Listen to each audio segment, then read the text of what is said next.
Today, we'll overview the FTCE Elementary Education K-6 exam, specifically Subtest 1, Language Arts and Reading. In this video, we'll discuss three things: what content will be covered on the test and how to study for it, the most likely concepts or themes you'll see on the exam, and we're going to look at a few practice questions. For our full study guide, click the link right here, or the one in the description. More information about that at the end of this video. Ready? Let's get into it. Our largest percentage by far, Competency I, deals with the reading process, including word recognition, fluency, vocabulary, and more. This is kind of like world building in a novel. It's the foundation that lets a story or a student succeed. Let's discuss reading fluency, which is measured by three primary criteria. Accuracy is the reader's ability to correctly pronounce words. To be a truly fluent reader, students must accurately pronounce words with automaticity, or the ability to read words effortlessly. Prosody is the reader's ability to convey expression. Students with a strong prosody use appropriate phrasing and emphasis. They adhere to punctuation and their expression matches the tone of the passage. Finally, speed is the pace at which the reader reads the text. Students who read at an appropriate speed are easily understood because their reading is not too fast or too slow. It's just right. Teachers keep track of a student's WPM, the number of words they can read correctly in 1 minute, to determine if they are reading with the appropriate speed. Tip alert! Repeated readings are one of the most effective ways to improve student reading fluency. Once unfamiliar words have been decoded, students can focus their attention on improving their rate and prosody. This strategy also helps build confidence for struggling readers. Now, on to Competency II. Texts and text analysis. This competency dives into the different genres, such as realistic fiction, fantasy, poetry, and informational texts, as well as literary devices such as simile, metaphor, personification, onomatopoeia, and hyperbole. Authors often recognize their writing a certain way in order to help readers understand the content being presented. They often use transition words to link sentences and ideas together within the passage. Here's another tip. Transition words are sometimes referred to as signal words because they signal to the reader which type of organization is being used. Let's discuss the most common types of organization, also known as the text structures or rhetorical patterns, and associated transition words you'll need to know. Firstly, organization by order. These types include sequential, words like first, before, and finally. Chronological, the same words as sequential, coupled with the use of actual dates. Order of importance, words and phrases like most importantly or finally. And spatial order, words and phrases like behind, next to, and in front of. Secondly, we have organization by logic and reasoning. Here we see cause and effect, words and phrases like because and as a result.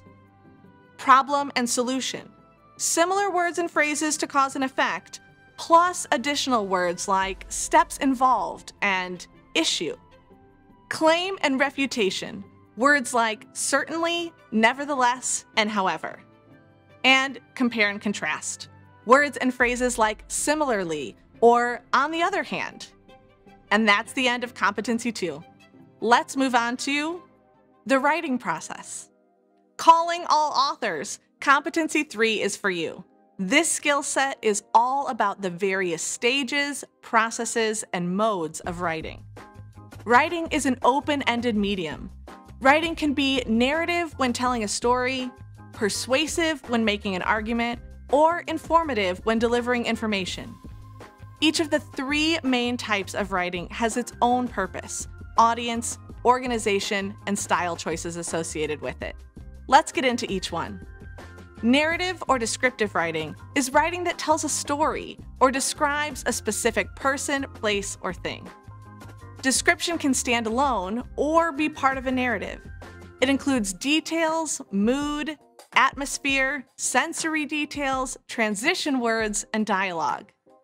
Its subgenres include stories, vignettes, letters, memoirs, and poems. Persuasive or argumentative writing is writing that argues a point of view. Its subgenres include speeches, ads, and debates. Informative or expository writing is writing that explains or informs.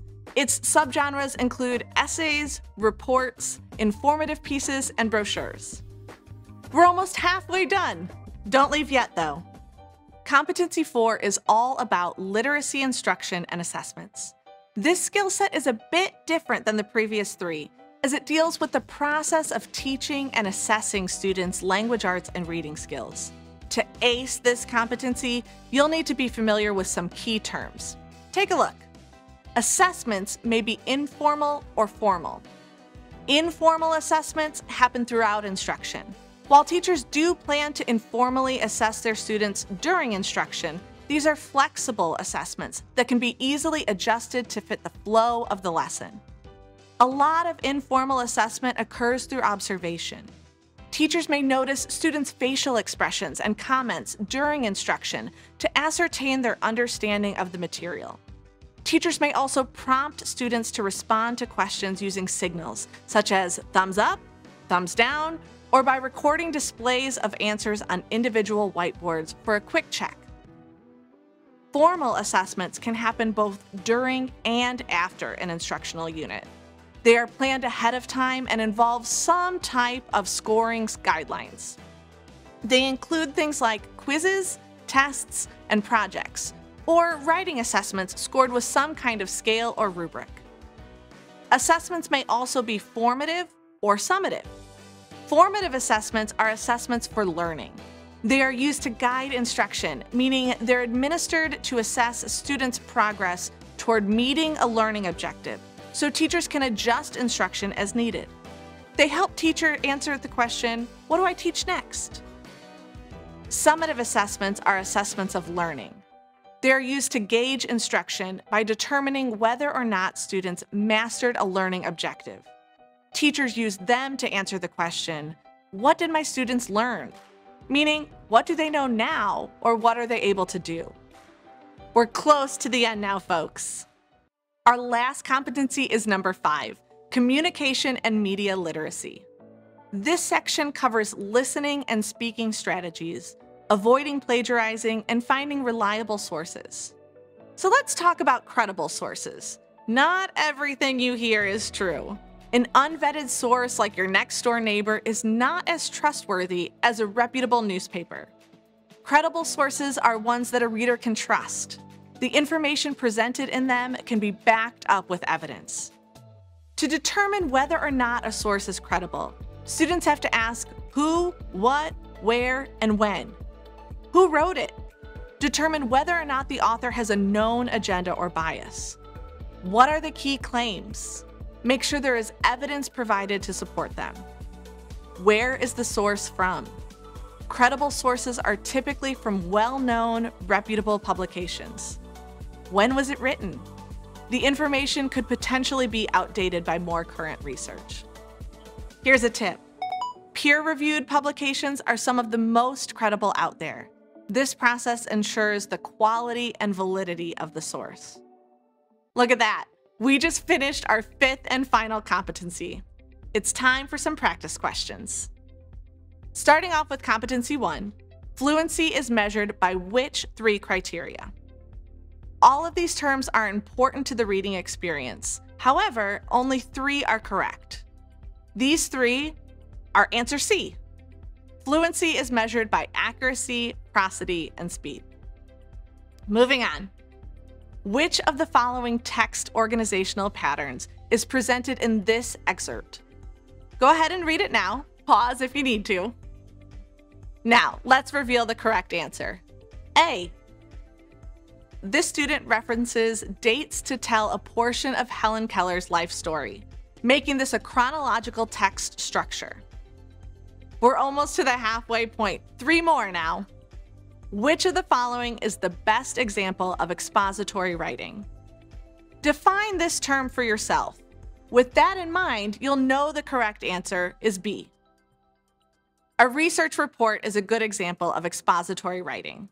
Expository writing is writing in which the author's purpose is to inform or explain the subject to the reader. Which of the following statements best describes a formative assessment? Remember this term? Good. Now, the correct answer is A. Formative assessments are not summative assessments, which are used to determine what students know at the end of the year or the end of a unit. Which of the following should not be considered when evaluating an internet source for credibility on a topic? This one is all about process of elimination. Got your answer ready? The correct answer is D. Simply because a source has a lot or a little of information to use does not mean it's a valid source. Well, that's the end of our story.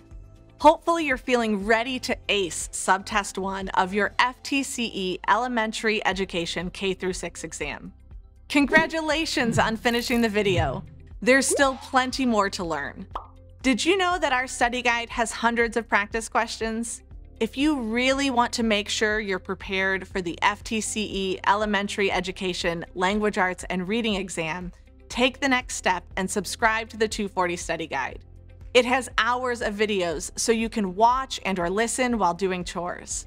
It's test aligned so you know precisely what you need to study. And it has hundreds of practice questions so you can be sure you're ready. And it has a money-back guarantee. So click the link below right now to get started.